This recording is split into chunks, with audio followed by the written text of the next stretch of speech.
My stepdaughter faked an allergy attack at our anniversary party and accused me of trying to kill her. I returned the favor at her 18th birthday.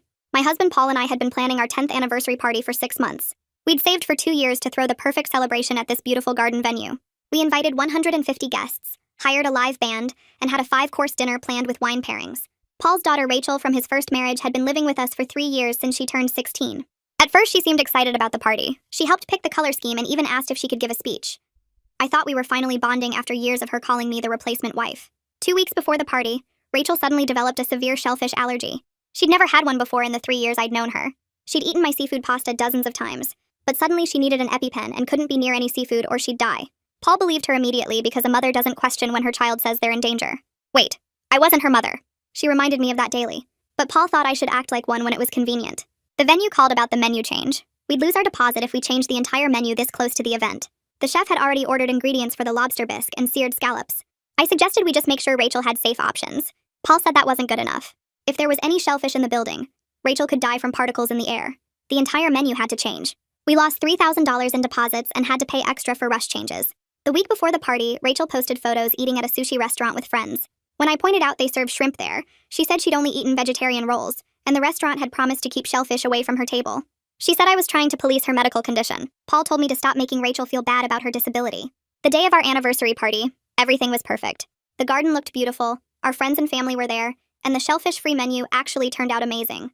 Rachel wore a white dress to my anniversary party. She said it was champagne-colored, but it was white. When Paul and I were about to cut our anniversary cake and make our speech, Rachel started gasping. She collapsed on the ground, screaming she couldn't breathe. She yelled that there was shellfish in something and she was dying. Paul ran to her with her EpiPen while she writhed on the ground. The whole party stopped. Someone called 911. Rachel kept gasping that I'd tried to kill her. She said I must have put shellfish in something because I wanted her dead. Our guests were horrified. My mother-in-law was crying. The paramedics arrived and checked Rachel over. Her vital signs were perfect. No swelling, no rash, no actual signs of allergic reaction. They said she seemed fine, but she insisted on going to the hospital for tests. Paul rode with her in the ambulance while I had to handle our ruined party alone. Our guests left early. The band packed up. Our anniversary was destroyed. At the hospital, the blood tests showed no allergic reaction. The doctor said Rachel was completely healthy. Rachel claimed it must have been a panic attack from being near shellfish. Paul believed her and said I should have been more careful. They came home and Rachel went to her room while Paul told me I'd ruined everything by not taking Rachel's allergy seriously enough. That's when I started investigating. I called the sushi restaurant Rachel had been to. They didn't have separate prep areas. If she had a deadly shellfish allergy, she'd never be able to eat there safely. I contacted her school nurse. Rachel had no allergies on file. Her emergency medical forms from 6 months ago listed no allergies. Her physical from last year showed no allergies. Then I found the real evidence. Rachel's best friend Chloe had posted Instagram stories from the night before our party. They were at Chloe's house doing makeovers and planning something. In one video, Rachel was saying how she was going to shut down the whole party and make it about her. She actually said she deserved attention too, and it wasn't fair that Paul was focusing on me. Chloe had laughed and called her a genius for the allergy idea. I saved everything before it disappeared. I also pulled our security footage from the house. Rachel had been sneaking seafood from our freezer at night and eating it when we were asleep. There was clear footage of her eating frozen shrimp straight from the bag 3 days after her supposed diagnosis. I waited for the perfect moment. Rachel was having her 18th birthday party the next month. She'd planned this huge celebration at a country club. Paul had spent $15,000 on it. The theme was Rachel's journey to adulthood. She'd invited everyone from school and all our family. During the father-daughter dance, I asked the DJ to play a video message I'd prepared. The screens lit up around the ballroom with bright light that made everyone stop talking and look up. I watched Rachel's face drain of all color as the first video clip started playing. The footage showed her sitting at a table in the sushi restaurant, and she was right next to the sushi bar where the chefs were making rolls with shrimp. You could see them handling the seafood just a few feet from where she sat. The date stamp in the corner showed it was only 5 days after she told us she had a deadly shellfish allergy. Paul's hand went stiff on Rachel's waist during their dance. He stopped moving completely and just stared at the screen. Rachel tried to pull away, but he wasn't letting go yet. His eyes were locked on the video showing his daughter eating at a table where shellfish particles would definitely be in the air if her allergy was real. The second clip started before anyone could react to the first one. This time it was our kitchen at 2 in the morning. The security camera footage was super clear because I'd installed good cameras last year after someone broke into cars on our street. Rachel walked to the freezer in her pajamas and pulled out the bag of frozen shrimp. She ate them straight from the bag without even heating them up. She was laughing while she chewed. The timestamp showed this was 3 days after she said she'd die if there were shellfish particles anywhere near her. I heard people in the crowd start to gasp. Some woman near the back said something loud about not believing what she was seeing. Rachel yanked her arm hard trying to get away from Paul, but he grabbed her tighter this time. His fingers wrapped around her wrist and held her right there on the dance floor where everyone could see. The third clip made everything worse for Rachel. Chloe's Instagram story played with the sound turned all the way up. Rachel's voice came through the ballroom speakers telling Chloe how she was going to shut down the whole anniversary party and make it about her. She said Paul focused too much on me and she deserved attention too. Chloe laughed in the video and called Rachel a genius for thinking of the fake allergy idea. Paul's face turned dark red and his grip on Rachel's arm got even tighter. I could see his jaw muscles working like he was grinding his teeth. His mother started crying again, but this time she wasn't crying because she thought Rachel was dying. She was crying because she just found out her granddaughter had lied to everyone. Several people in the crowd were talking now. I heard someone say they couldn't believe Rachel would do something like this. The final clip showed Rachel's medical records from the school on the big screens. My voice came through calm and clear, explaining that no allergies were listed on any of her official documents from the past 3 years. Not on her emergency medical forms. Not on her physical exam results. Not on any paperwork at all. The video ended with a simple text screen that said all footage was real and had timestamps to prove it. The lights came back up in the ballroom and everyone just stared at Rachel. Complete silence filled the whole room for what felt like forever. Rachel was crying now, but it wasn't the kind of crying that makes you feel sorry for someone. It was the kind of crying people do when they get caught doing something terrible and they know everyone knows the truth. 200 people were looking at her with faces that showed disgust and anger. Paul let go of Rachel's arm and turned to look at me. His face showed confusion mixed with anger and maybe some hurt. He wanted to know how long I'd known about all this. I told him I'd been investigating for 2 weeks ever since the hospital confirmed Rachel had no allergic reaction at our anniversary party. Rachel started screaming at me that I had invaded her privacy and had no right to spy on her. Several guests actually laughed when she said that. The laughs were bitter and mean. One man near the front said something about Rachel having some nerve complaining about privacy after what she just got exposed for doing. Another woman said Rachel was lucky the police weren't involved because faking a medical emergency was serious. I stayed calm and didn't say anything back to Rachel. I just let her scream while everyone watched her make things worse for herself. Paul's mother walked across the dance floor toward Rachel. I had never seen her move that fast before. She got right up to Rachel and slapped her hard across the face. The sound echoed through the quiet ballroom. Everyone froze. Paul's mother had never hit anyone that I knew about. She told Rachel she had cried real tears thinking her granddaughter was dying at the anniversary party. Her voice shook when she talked. Rachel put her hand on her cheek where the red mark was already showing. She looked around at all the faces staring at her. Every single person looked disgusted or angry or both. I saw Nathan standing near the gift table shaking his head. He looked like someone had punched him in the stomach. His face showed complete disbelief at what his girlfriend had done. I told Paul we needed to talk in private and I walked toward the exit. I didn't look back to see if he was following. I just kept walking. After a few seconds, I heard his footsteps behind me. We went out to the terrace that overlooked the country club grounds. Behind us in the ballroom, the DJ was trying to start the music again, but it sounded wrong and awkward. I could hear people gathering their purses and jackets. Chairs were scraping on the floor. Joyce Morrow, the event coordinator, was rushing around looking panicked. Her face was red and she kept talking to guests trying to convince them to stay. But there was no way to save this party now. It was completely destroyed, just like Rachel had destroyed our anniversary party. Paul started talking as soon as we got outside. He wanted to know why I didn't come to him first with the evidence instead of showing it to everyone at Rachel's birthday party. His voice was loud and angry. I reminded him that I had tried to tell him about the problems in Rachel's story. I had pointed out that she ate at the sushi restaurant. I had mentioned that her medical forms didn't list any allergies. Every single time I brought up anything that didn't make sense, he shut me down. He called me jealous of Rachel. He said I was being unsupportive and mean. He told me I needed to be more understanding of her medical condition. I explained that Rachel had stood up at our anniversary party in front of everyone and accused me of trying to kill her. She destroyed our celebration. She cost us $3,000 in lost deposits. She made everyone think I was some kind of monster who would poison my stepdaughter. So yes, I exposed her publicly, because that felt like fair consequences for what she did to me publicly. Paul argued that Rachel was still his daughter, and maybe I went too far with the video. But his voice didn't sound sure about what he was saying. I could tell he was struggling because he had just watched proof of Rachel's whole plan. He had seen her eating shrimp in our kitchen. He had heard her tell Chloe she was going to fake the allergy for attention. I asked him a direct question. Would he have believed me if I had just told him about all this without showing him video proof? He opened his mouth to answer, but then closed it again. He stood there quiet for a long time. Finally, he admitted that no. He probably wouldn't have believed me without seeing the evidence himself. I told him that was exactly why I had to show everyone at once. Rachel had spent 3 years turning him against me. Every time there was any conflict, she made herself the victim and made me look like the bad guy. He always took her side no matter what. The only way to make him see the truth was to show him proof he couldn't deny. We walked back into the ballroom and found it half empty already. Most of the guests had left. Rachel was sitting in a corner crying with a few friends around her.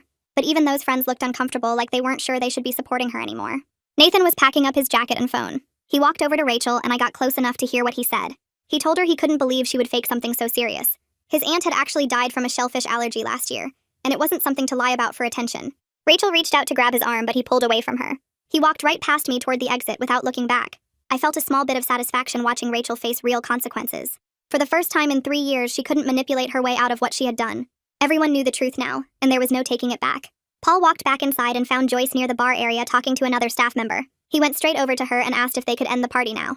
Joyce looked surprised but nodded and pulled out her tablet to check something. She scrolled through a few screens while Paul waited with his arms crossed tight against his chest. After a minute, she looked up and explained that according to their contract, there were no refunds for events that proceeded as scheduled. Paul's face got red and he said the party didn't really proceed, It fell apart after 45 minutes. Joyce gave him a sympathetic look but said that technically the venue was open, the food was served, the DJ played music and guests attended. The contract defined a completed event as one where the venue and services were provided regardless of how long guests stayed. Paul looked like someone had punched him in the stomach. His shoulders dropped and he stared at the floor for a long moment before asking if she was sure about that. Joyce nodded and showed him the contract section on her tablet. $15,000 gone for a party that ended in complete disaster. Ralph Morrow came over then, a tall man in a suit who managed the whole country club. He put his hand on Paul's shoulder and quietly suggested they might want to leave through the back exit. He said some of the remaining guests were still talking near the front entrance and it might be easier to avoid them. Paul just nodded without saying anything and turned to look for me. We walked through the kitchen area where staff members stopped what they were doing to stare at us. Nobody said anything, but I could feel their eyes following us as we passed the industrial ovens and prep stations. The back exit led to the parking lot where our car sat under a bright security light. Paul clicked the unlock button and we all got in without speaking. Rachel climbed into the back seat and immediately started crying again. It was loud, dramatic crying with big, gasping sobs that filled the whole car. Paul started the engine and backed out of the parking space. I sat in the passenger seat looking straight ahead through the windshield. The crying continued as Paul drove through the parking lot and onto the main road. It got louder when we stopped at a red light. Paul's hands gripped the steering wheel tight enough that his knuckles turned white, but he didn't say anything to Rachel. I didn't either. We just let her cry and sob and gasp in the back seat like we weren't even there. The whole drive home took 20 minutes and Rachel cried through every single one of them. When Paul pulled into our driveway and put the car in the park, Rachel threw her door open before the car fully stopped. She ran to the front door and I heard her fumbling with her keys. By the time Paul and I got out of the car and walked to the house, Rachel had already gone inside. The front door was still open and we could hear her footsteps pounding up the stairs. Then her bedroom door slammed so hard that the pictures hanging in the hallway rattled against the walls. Paul walked into the living room and dropped onto the couch. He put his head in his hands and sat there completely still. I came in and sat down next to him on the other end of the couch. Neither of us said anything for a while. I could hear the clock ticking on the wall and the hum of the refrigerator from the kitchen. Upstairs, everything was quiet now. Paul stayed with his head in his hands, his elbows resting on his knees. I wondered what was going through his mind as he processed everything he'd just seen. The video of Rachel eating shrimp at the sushi restaurant, the security footage of her sneaking seafood from our freezer in the middle of the night, the Instagram story where she admitted the whole thing was fake and planned it just to get attention.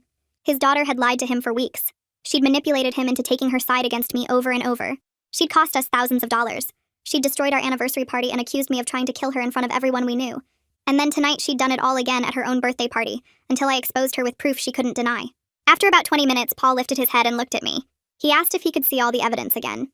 I got up and grabbed my laptop from the kitchen counter where I'd left it that morning. I came back and sat next to him, closer this time, and opened the laptop on the coffee table. I pulled up the security footage first and let it play. Rachel at 2 a.m. standing in front of our open freezer, her hand reaching into a bag of frozen shrimp, pulling one out and eating it while laughing at something on her phone. The timestamp showed it was 3 days after she'd told us about her deadly shellfish allergy. Paul watched without saying anything. Then I opened the Instagram stories I'd saved before Chloe deleted them. Rachel's voice came through the laptop speakers talking about shutting down our anniversary party. Chloe calling her a genius. Rachel saying she deserved attention too, and it wasn't fair that Paul focused on me so much. Paul's jaw clenched as he watched. Next, I showed him the email from the school nurse confirming Rachel had no allergies on file.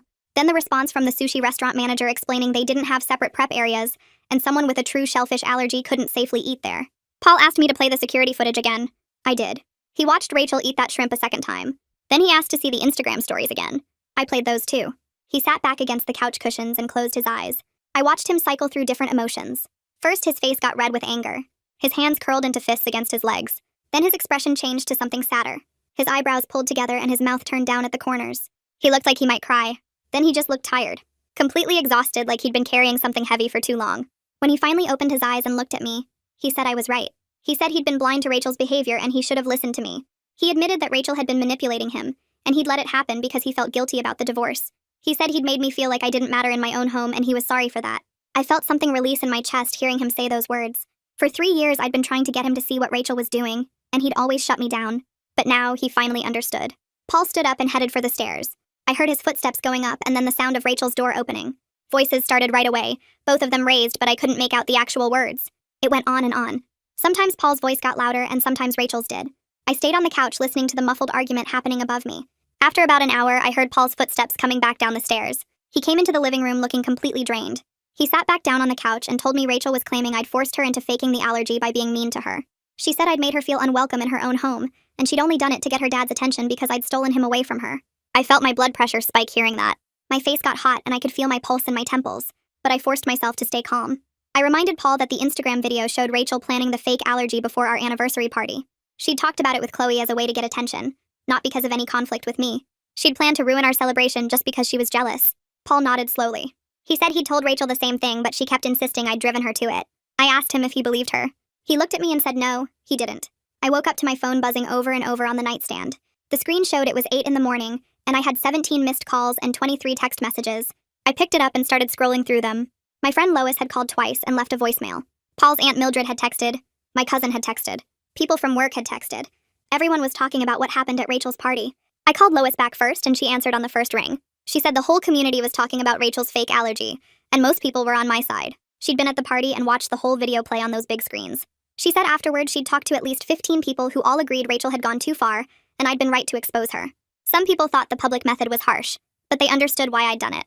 Lois said Rachel's reputation was pretty much destroyed, and everyone knew she'd lied about something serious. While I was still on the phone with Lois, a text came through from Mildred. She said she owed me an apology for ever doubting me when Rachel made accusations. She said she'd believed Rachel was difficult, but she hadn't realized how manipulative Rachel actually was until she saw that video. She said Paul was lucky to have me, and she hoped he knew that now. Rachel stayed in her room all day. She didn't come out for breakfast or lunch. Around noon, Paul made her a sandwich and took it upstairs on a tray. He knocked on her door and she opened it just enough to take the tray before slamming it shut again. I watched him do this and felt frustrated. I told Paul he was enabling Rachel's behavior again by treating her like the victim. She was hiding in her room acting like she was the one who'd been wronged when she was the one who'd lied and manipulated everyone. Paul said she needed to eat. I said she could come downstairs and eat with us like a normal person if she was hungry. Paul got defensive and said I was being too hard on her. I reminded him that if there were no real consequences, Rachel would never learn anything from this. She'd just keep manipulating people her whole life. Paul argued that she was embarrassed and needed time. I said embarrassment wasn't a punishment. It was just a feeling that would pass. We needed to actually do something that would make Rachel understand her actions had real costs. Paul asked what I thought we should do. I said she should be grounded for at least 3 months, lose her car privileges, and get a job to start paying back the money he'd lost. Paul said 3 months was too long and maybe 1 month would be enough. I asked him if he was serious.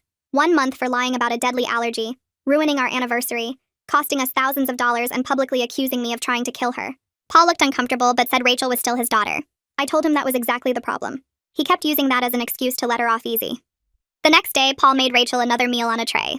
I didn't say anything this time, but I was angry watching him carry it upstairs like she was sick or injured instead of just hiding from consequences. My phone kept buzzing with more messages. A woman from my book club texted to say she'd heard what happened and she thought I'd handled it perfectly.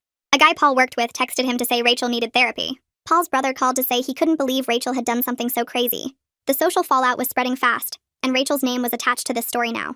On the third day after the party, I got a phone call from the country club. It was Joyce, and she sounded apologetic. She said the club was billing us an additional $3,000 for early event termination and disrupted party cleanup. I asked her what that meant. She explained that when a party ends early due to guest behavior, the club charges extra for staff time that was scheduled but not fully utilized, plus cleanup of a disrupted event. I told her the party ended because Rachel was exposed for lying, not because we chose to end it early. Joyce said she understood, but the policy didn't distinguish between different reasons for early termination. She said the bill would arrive in the mail within a week. I hung up and went to find Paul. He was in his home office looking at his computer. I told him about the additional $3,000. His face went from confused to angry in about 2 seconds. He asked if I was serious. I showed him the call log on my phone. He did the math out loud. $15,000 for the party, plus $3,000 in new charges, plus the $3,000 we'd lost on anniversary party deposits. $18,000 total that Rachel had cost him. Paul stood up from his desk and walked out of the office. I followed him upstairs and watched as he knocked on Rachel's door. He told her they needed to talk. Rachel said to go away. Paul said if she didn't open the door, he'd take it off the hinges. The door opened. Paul told Rachel she had 1 week to find a job or he was taking away her car. Rachel's eyes went wide and she started yelling that this wasn't fair. She said I was poisoning Paul against her and turning him into someone mean. Paul's voice got louder and he said he'd watched the videos himself. He'd seen her eating shrimp in the kitchen. He'd heard her plan the whole fake allergy with Chloe. She did this to herself and now she had to deal with the consequences. Rachel screamed that she hated both of us. Paul said that was fine, but she still needed to find a job within a week. He turned and walked back downstairs. I stood there for a second looking at Rachel's red face before following Paul down.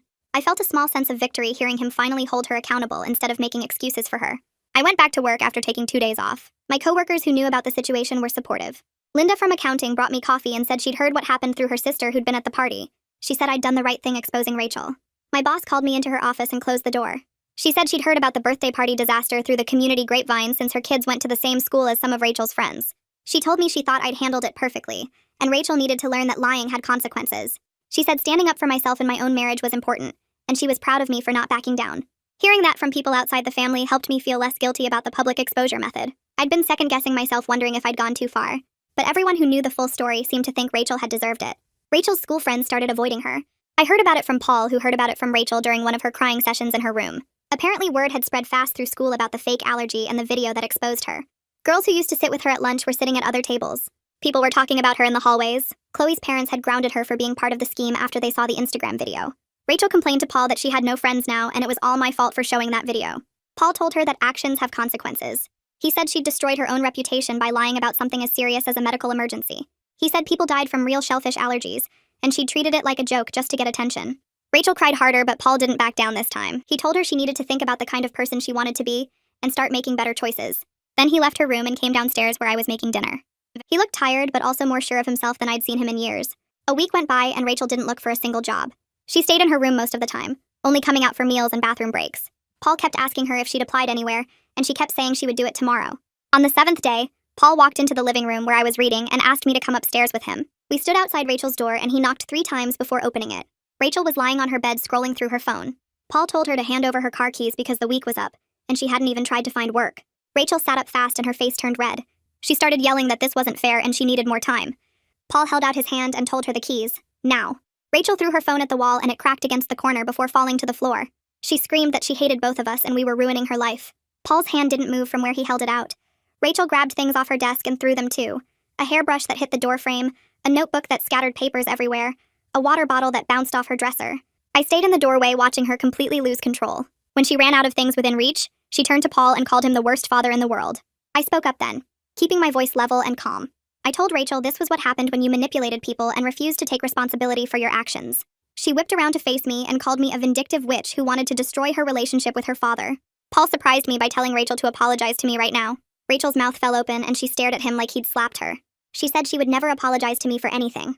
Paul walked over to her dresser and picked up her car keys from where they sat next to her jewelry box. Rachel lunged toward him, but he moved away and walked past me out of the room. Rachel collapsed on her bed crying and I followed Paul downstairs. The next afternoon, Paul's mother called his cell while we were having lunch. He answered and talked to her for a few minutes before hanging up and telling me she wanted to come over for dinner to talk to Rachel. I felt nervous because Paul's mother had always taken Rachel's side in the past, but Paul said his mother had been thinking about everything since the birthday party and wanted to address Rachel's behavior directly. That evening, Paul's mother arrived at 6, and Rachel came downstairs looking sullen when Paul called her. We all sat at the dining table with the pot roast I'd made in the center. Paul's mother served herself some food and then looked directly at Rachel. She said she was disappointed in her and needed Rachel to understand how serious this situation was. Rachel started to speak, but Paul's mother held up her hand. She told Rachel that faking a medical emergency was cruel to everyone who cared about her, that she'd cried real tears at the anniversary party thinking Rachel was dying. Rachel tried to defend herself by saying the narrator had been mean to her for years, and she just wanted attention from Paul. Paul's mother's face got stern, and she said there was no excuse for what Rachel had done. She told Rachel that lying about a deadly allergy was dangerous because people who actually had allergies could be taken less seriously now. Rachel looked down at her plate and her shoulders shook. Paul's mother continued, saying Rachel had cost Paul and me thousands of dollars and destroyed our anniversary celebration, and that kind of manipulation showed a lack of character. Rachel pushed back from the table and said she didn't have to listen to this. Paul told her to sit back down. Rachel stayed standing for a moment before slowly sitting again. Paul's mother finished by saying Rachel needed to grow up and learn that the world didn't revolve around her feelings. The rest of dinner was quiet and tense. After Paul's mother left, I felt grateful to have her as an ally for once instead of another person who automatically defended Rachel. 2 weeks passed after the birthday party disaster. Rachel finally came downstairs one morning and told Paul she was going to the mall to apply for jobs. I was folding laundry in the living room and heard the whole conversation. Paul asked which stores she planned to apply to, and Rachel listed 3 clothing stores. He told her to bring back proof she'd applied. Rachel rolled her eyes but agreed. She came home 3 hours later with application receipts from all 3 stores. Over the next few days, she got a call from one of them asking her to come in for an interview. The clothing store was one of those trendy places that played loud music and had dim lighting. Rachel went to the interview wearing jeans and a nice top. She came home and said it went okay, and they'd call her if they wanted to hire her. 2 days later, they called and offered her 20 hours a week at minimum wage. Rachel accepted because she didn't have any other options. Paul and I both agreed this was good for her, even though she looked miserable when she told us. I did the math in my head later that night. At minimum wage for 20 hours a week, Rachel would make maybe $300 every 2 weeks after taxes. It would take her about 6 months to pay back even a small portion of the $18,000 Paul had lost because of her lies. I didn't say this out loud, but I thought about it while making dinner. Rachel started her job the following Monday. Her shift was from 2 in the afternoon until 7 at night. She came home that first day looking exhausted and went straight to her room. At dinner, she complained that retail was horrible and customers were mean. She told us about a woman who'd yelled at her because the store didn't have a specific size in stock. Another customer had made her check the back room 3 times for a shirt that wasn't there. Rachel said her feet hurt from standing all day, and her manager was strict about taking breaks. I had to bite my tongue to keep from pointing out that Rachel was finally learning what real consequences felt like. Paul seemed pleased, though. After Rachel went back to her room, he told me privately that he thought the job would be good for Rachel's character development. He said she'd never had to work for anything before, and this would teach her the value of money and effort. I agreed and felt a small sense of satisfaction knowing Rachel was finally being held accountable in a real way. Paul and I started going to couples counseling the next week. We'd talked about it for years but never actually made an appointment. After everything with Rachel, we both knew we needed help working through the trust issues that had built up. Our first session was on a Thursday evening. The therapist was a woman in her 50s who had a calm presence. She asked us to each explain why we were there. I talked about how Paul always took Rachel's side and made me feel like an outsider in my own home. Paul talked about feeling caught between his daughter and his wife. The therapist listened carefully, and then pointed out that Paul had been overcompensating for his divorce by letting Rachel manipulate him. She asked Paul why he felt the need to always choose Rachel's feelings over basic fairness. Paul was quiet for a long time before admitting he felt guilty about the divorce and wanted Rachel to know he'd always choose her. The therapist explained this created an unhealthy dynamic where Rachel learned she could get away with anything, and I learned my feelings didn't matter. Paul looked uncomfortable but nodded. The therapist said we had a lot of work to do, but she thought we could rebuild trust if we were both committed. I felt hopeful for the first time in months that we were finally addressing the real problems in our marriage, instead of just fighting about symptoms. In our third therapy session, Paul acknowledged that he'd made me feel like a second-class citizen in my own home by constantly putting Rachel's feelings over basic fairness. He said the words slowly like they were hard to get out. He apologized for not believing me about Rachel's behavior patterns over the past 3 years. He admitted he'd dismissed my concerns and made excuses for Rachel even when the evidence was right in front of him. I felt tears in my eyes hearing him finally say these things out loud. I told him I accepted his apology, but it would take time to rebuild trust.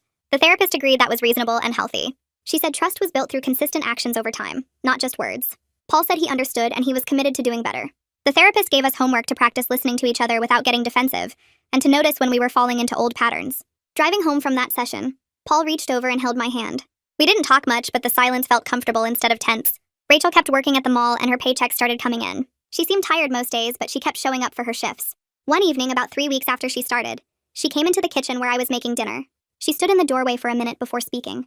She said she was sorry for the anniversary party incident. Her voice was flat and she didn't quite meet my eyes. I could tell the apology wasn't fully sincere, that she was saying it because she felt she had to, rather than because she truly understood what she'd done.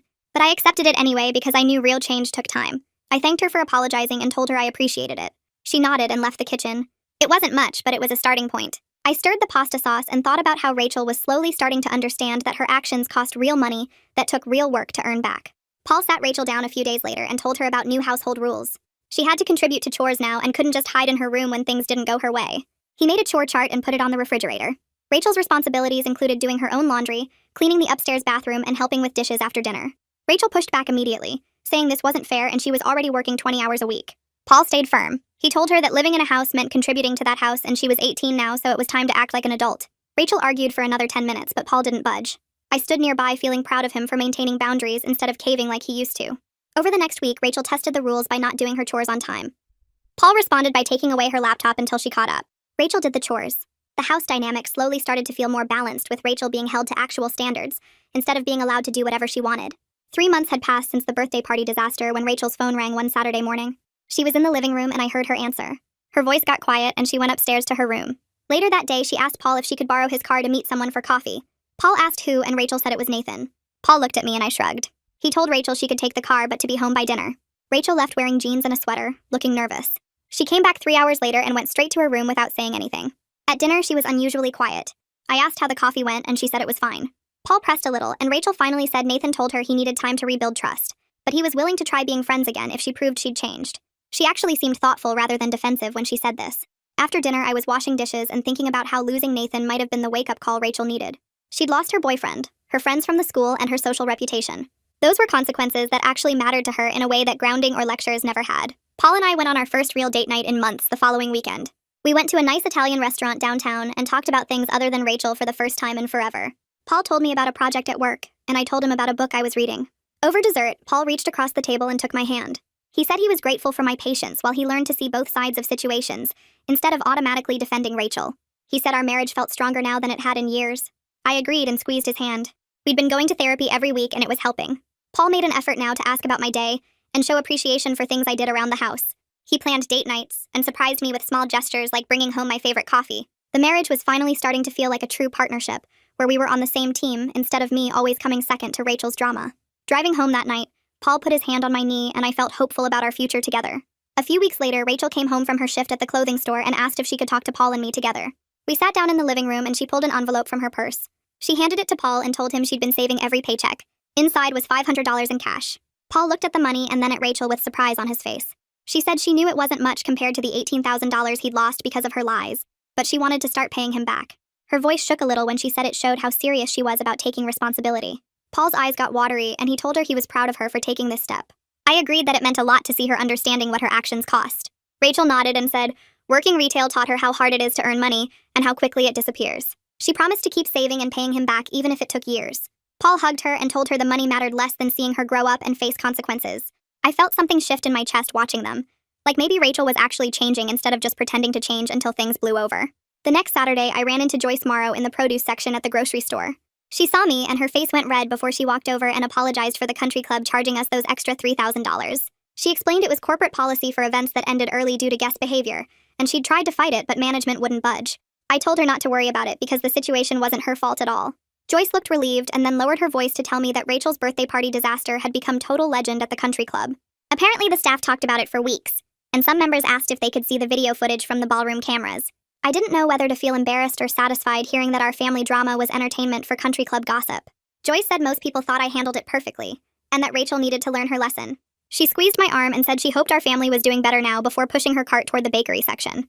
I stood there holding a bag of apples and realized the whole community knew about what happened, which made me feel exposed but also validated in a weird way. 4 months after the birthday party incident, Rachel knocked on our bedroom door one evening and asked if she could talk to both of us. Paul and I exchanged glances before following her downstairs to the kitchen table. She sat down and took a deep breath before saying she wanted to give us a real apology, not like the half-hearted one she'd given before. Her hands were shaking on the table.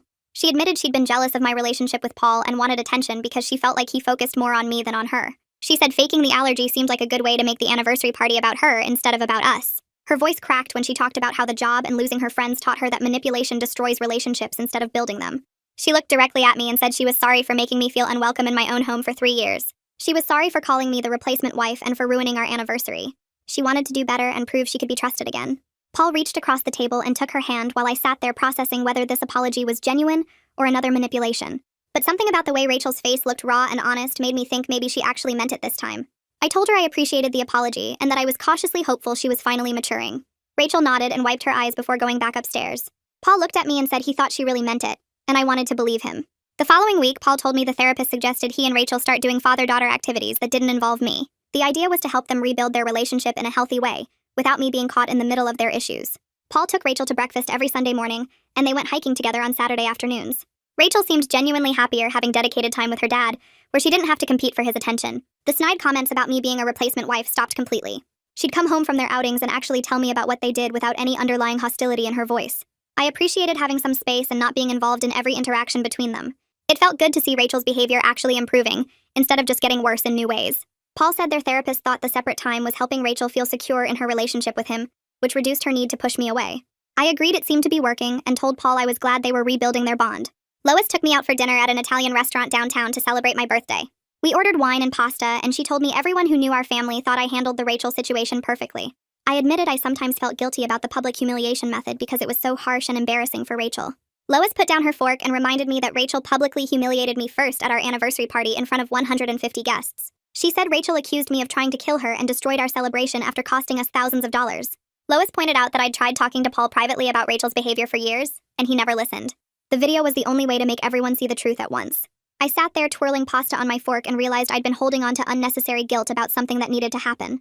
Lois was right that Rachel humiliated me first, and faced consequences for her own actions. I decided right there to let go of the guilt and stop second-guessing myself. Lois raised her wine glass and said, "Here's to standing up for yourself," and I clinked my glass against hers, feeling lighter than I had in months.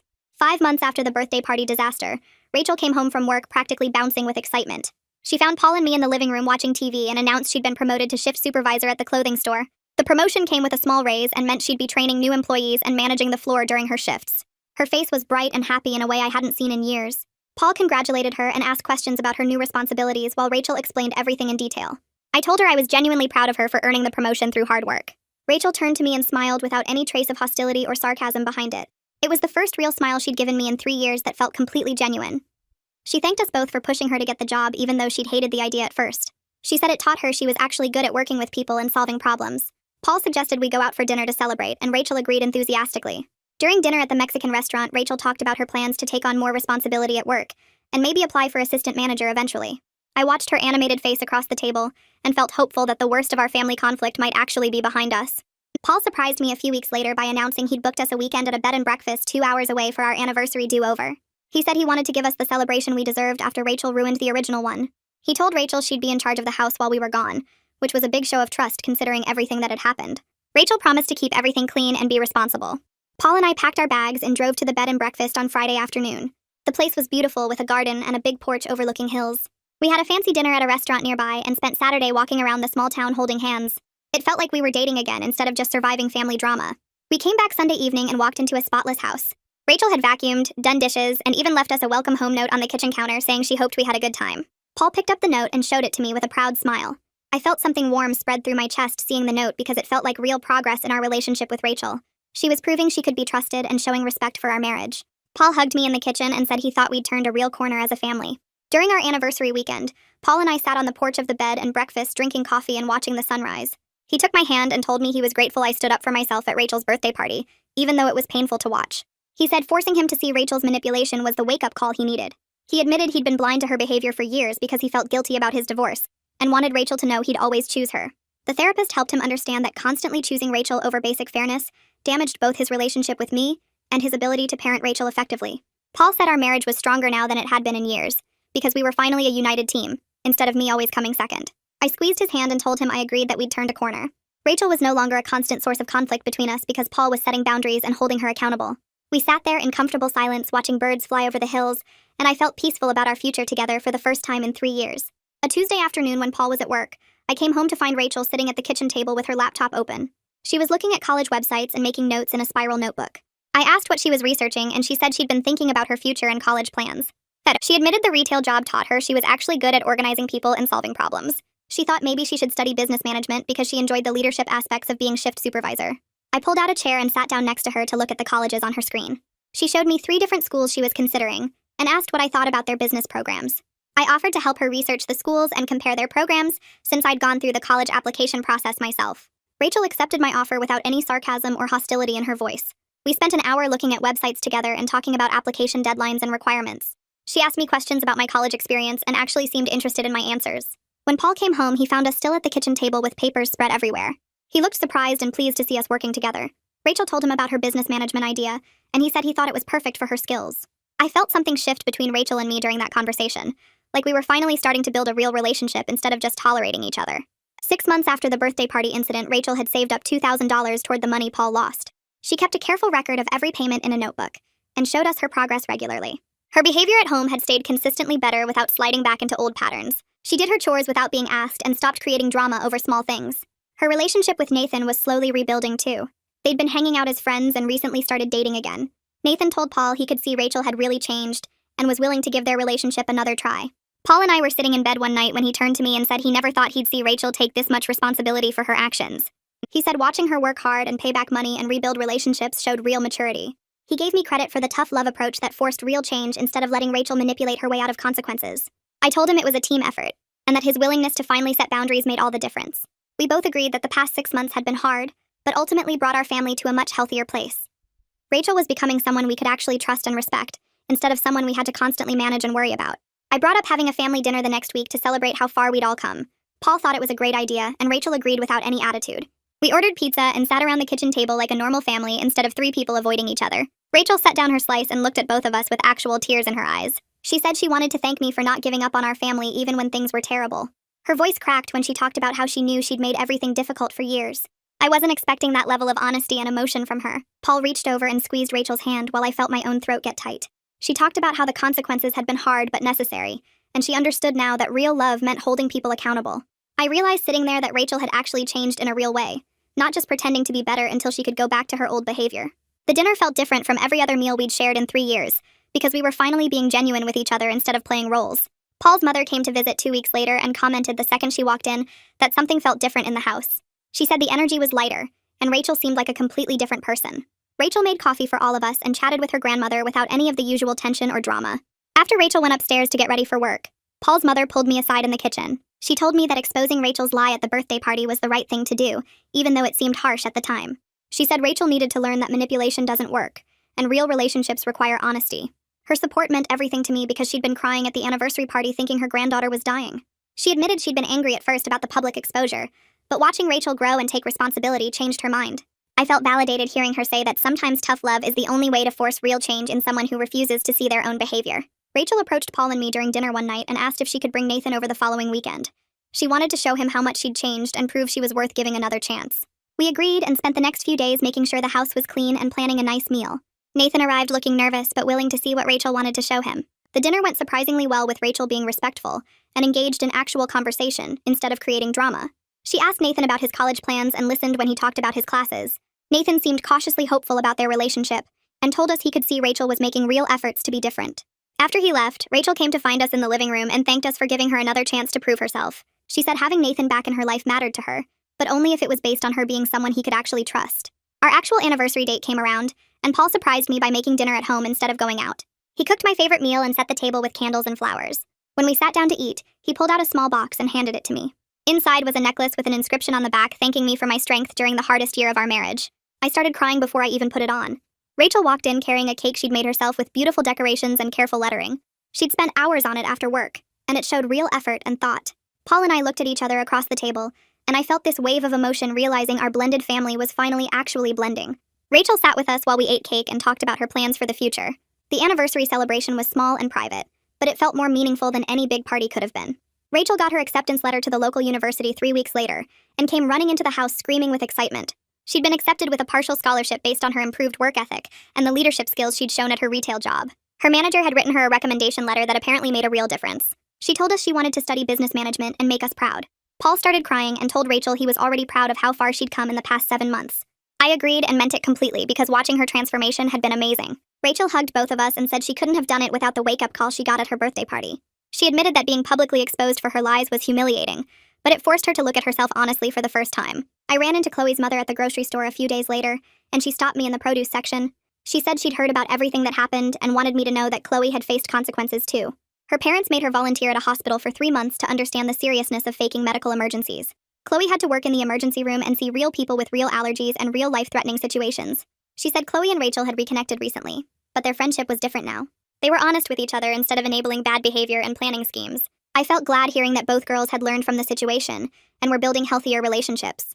Chloe's mother thanked me for not involving her daughter more in the public exposure and said the private consequences worked better anyway. Paul came home from work one afternoon with a strange smile on his face and told me to get dressed up. He wouldn't tell me where we were going, but said it was important. We drove to the same garden venue where our anniversary party had been destroyed. I felt confused until we walked around to the back garden, and I saw close family and friends gathered there. Paul had planned a vow renewal ceremony to celebrate our stronger marriage. Rachel was there in a beautiful blue dress helping to set up chairs and flowers. She came over and hugged me and said she'd helped Paul plan the whole thing. During the ceremony, Rachel gave a speech about how I never gave up on our family even when she made it difficult. She talked about learning what real love and commitment looked like by watching me stand up for myself and demand respect. I cried happy tears listening to her genuine appreciation and seeing how much she'd grown. The ceremony felt like closure on the painful anniversary party and a celebration of the family we'd finally become. Paul stood up during the reception and gave his own speech thanking me publicly for being strong enough to demand respect and accountability in our family. He admitted in front of everyone that he'd failed to protect our marriage by always choosing Rachel's feelings over fairness. He said he'd been blind to Rachel's manipulation, and I'd been the one to force all of us to face the truth. The guests applauded and I felt tears streaming down my face. This celebration gave us the anniversary we deserved instead of the disaster Rachel had created. Paul's mother came over afterward and told me this was the family she'd always hoped we could be. Rachel spent the evening being social and kind to everyone, showing the version of herself she'd been hiding under all that anger and manipulation.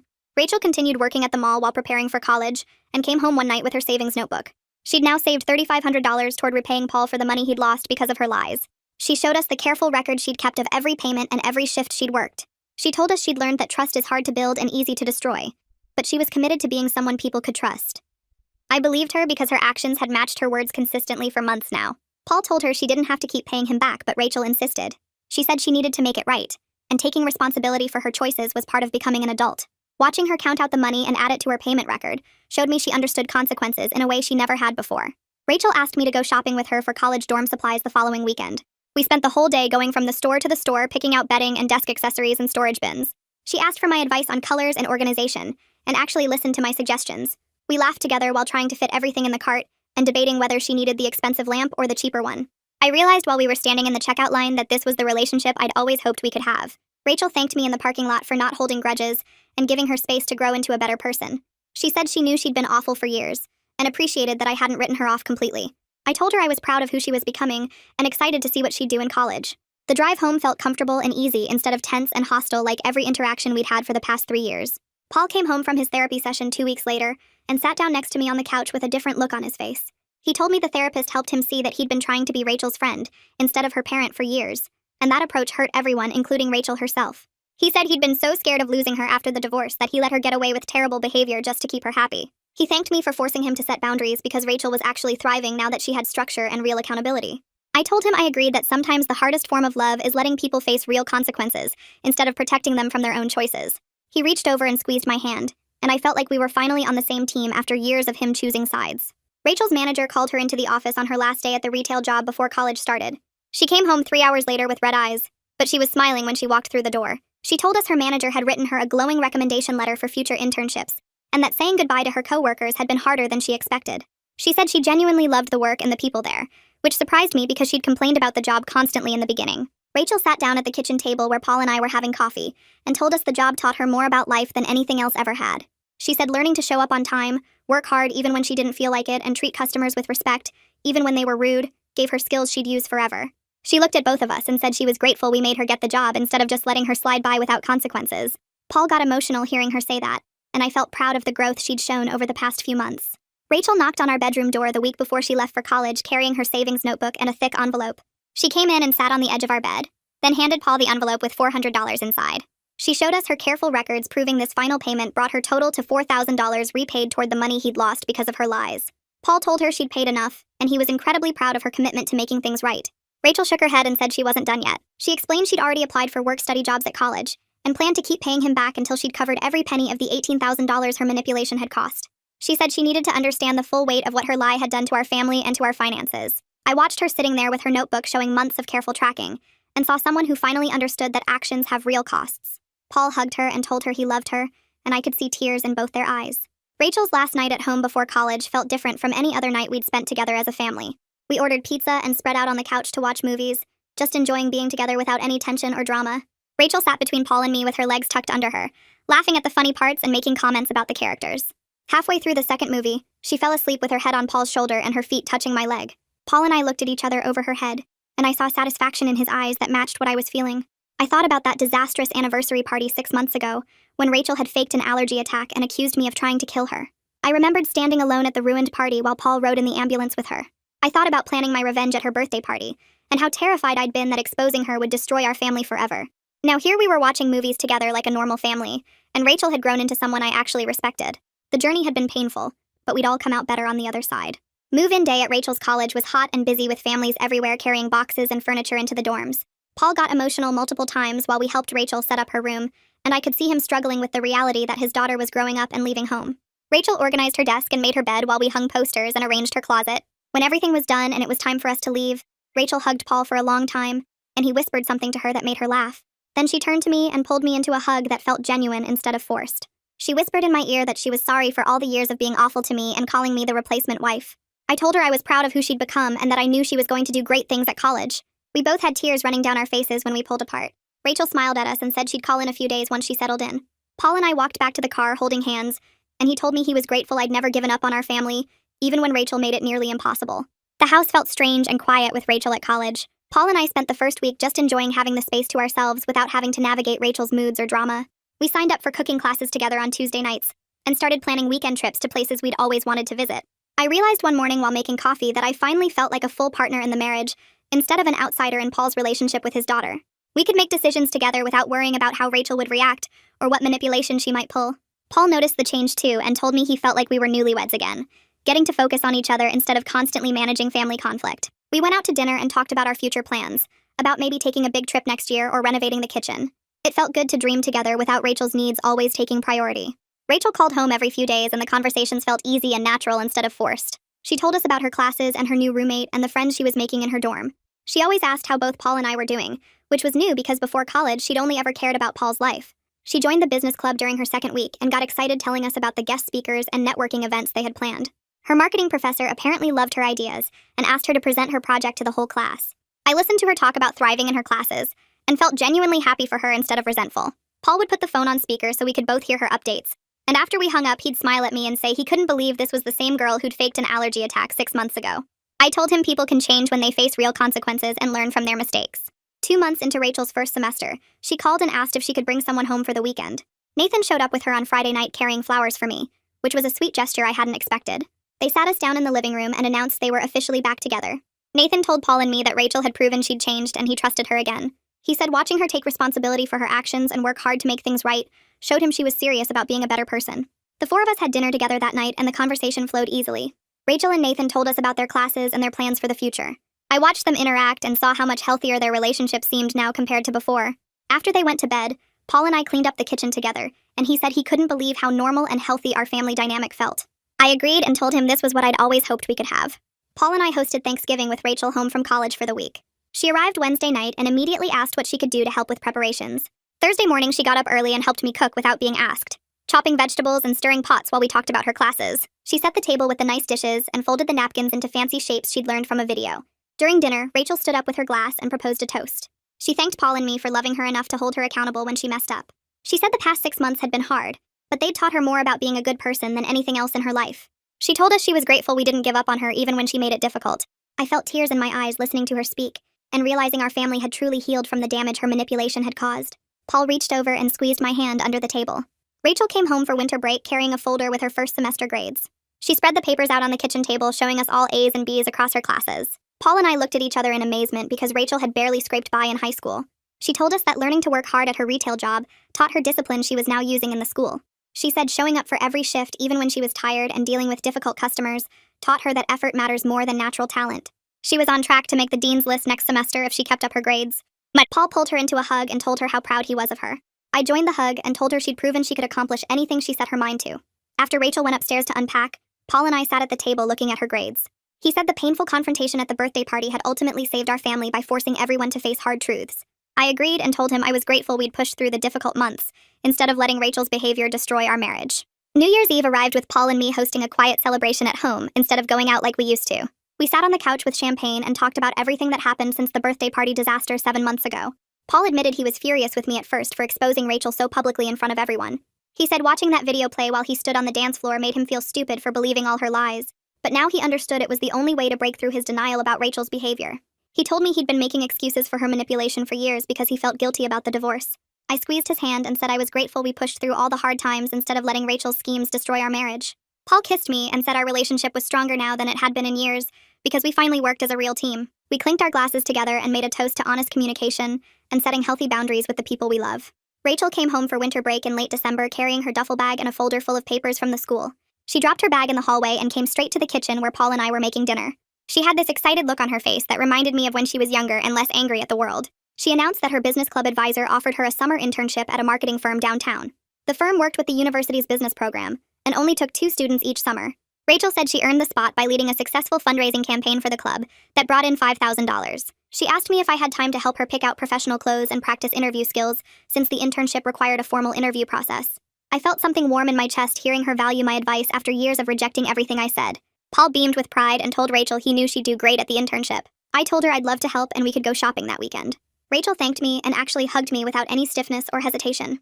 Sunday afternoon was quiet with Paul outside doing yard work and Rachel on the couch scrolling through her phone. I walked past her to get water from the kitchen and noticed she was looking at photos from her disastrous 18th birthday party. I could see the country club ballroom and guests staring at the screens showing her eating shrimp and planning the fake allergy. I sat down next to her and asked if she was okay. Rachel looked up at me with clear eyes and said she kept those photos as a reminder of who she never wanted to be again. She told me that facing real consequences at the party changed her entire life for the better, even though it was the most embarrassing thing that ever happened to her.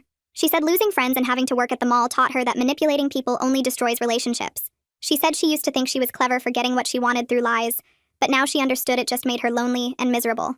I told Rachel I was proud of how much she'd grown and how mature she'd become. She leaned her head on my shoulder, and we sat there looking at the photos together without any anger between us. Looking back on everything that happened, I know exposing Rachel's fake allergy at her birthday party was harsh, and some people probably think I went too far. But that public confrontation forced our family to deal with hard truths we'd been avoiding for 3 years. Rachel learned that actions have real consequences and she couldn't manipulate her way through life forever. She grew into a responsible adult who works hard and values honest relationships. Paul learned to set healthy boundaries with his daughter, instead of enabling her bad behavior out of divorce guilt. He stopped automatically taking Rachel's side and started seeing situations fairly. Our marriage became a true partnership built on mutual respect, instead of me always coming second to Rachel's drama. Life isn't perfect, and we still have disagreements like any family. But we're finally healthy and honest with each other. Rachel calls regularly from college and includes me in conversations without resentment. Paul makes decisions with me instead of around me.